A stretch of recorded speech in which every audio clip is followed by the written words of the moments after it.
So I'm Melaina Barnes, this is Michael Langan. We are Salmon Editorial, and we're going to talk a little bit today about one of the difficulties that faces all writers at some point.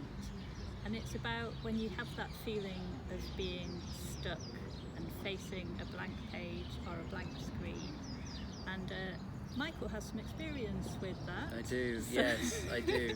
Tell us about it, Michael. So recently I've been writing a new novel, and I've reached a point where I'm a bit stuck in the middle.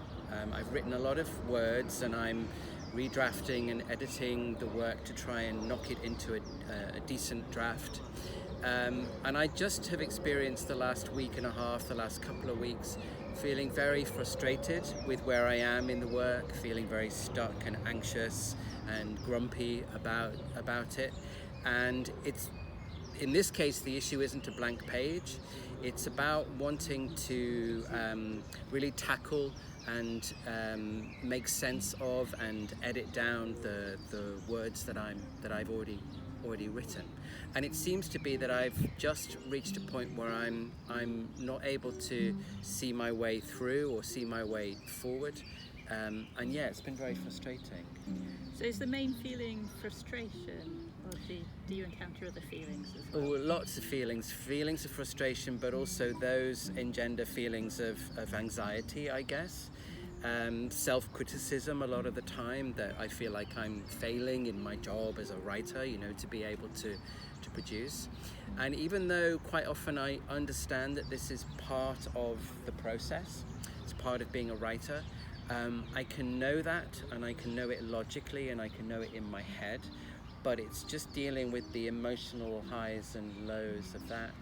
Sometimes I get a feeling of dread of when waking up in the morning and thinking, okay, I have to go to my desk and I'm gonna fail at the task in front of me, and it just puts you off. And then that in itself becomes a kind of self-perpetuating spiral of frustration. So what helps? What helps, I think, is time, and having a sense that eventually the dam will break and you will be able to see your way through it. But there is an act of faith involved in that, and you have to really believe that. I think also talking to people is one of the things that really helps the most with it. If you can bring your feelings into the light, as it were, take them out of the darkness, then anything that scares you in the dark, once you shine a light on it, becomes less scary. Is there an inner critic in the dark? There is. What do you do about that? Yeah, there is an inner critic who's been around for quite some time, actually, and the inner critic is a voice. And it's a voice that is often telling you very negative things about yourself and about your writing. And it's a voice which is not a friend to you. So I think the best thing that you can do is to have a dialogue with your inner critic, rather than allow them just to kind of keep shouting into your ear or over your shoulder.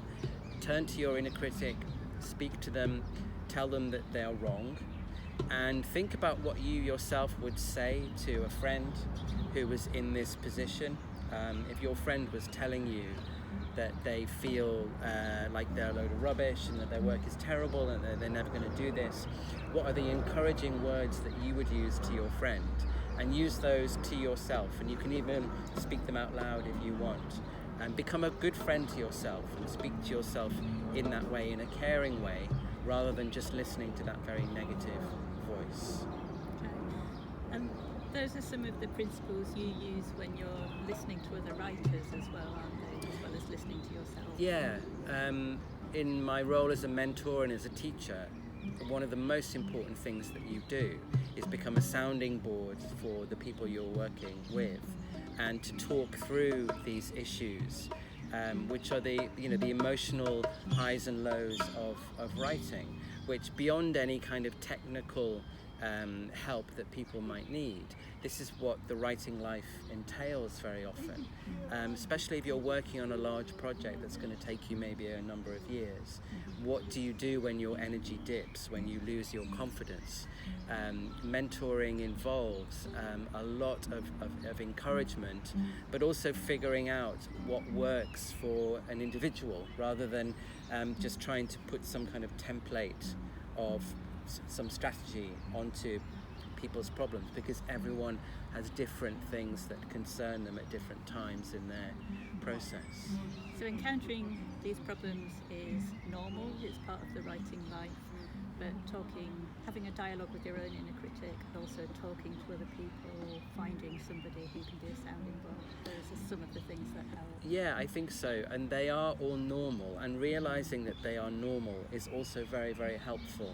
So understanding that lots of writers, even very successful writers and very prolific writers, go through this stuff on a day-to-day basis is the kind of thing that really enables you to move on through it and not feel that you are in some sense not as good as them, or that you're failing because you have this idea in your mind of what a writer is. And if you don't live up to that idea, then that's not you. And I think that's wrong, and it's damaging. Okay. Beautiful. Okay. So let's see.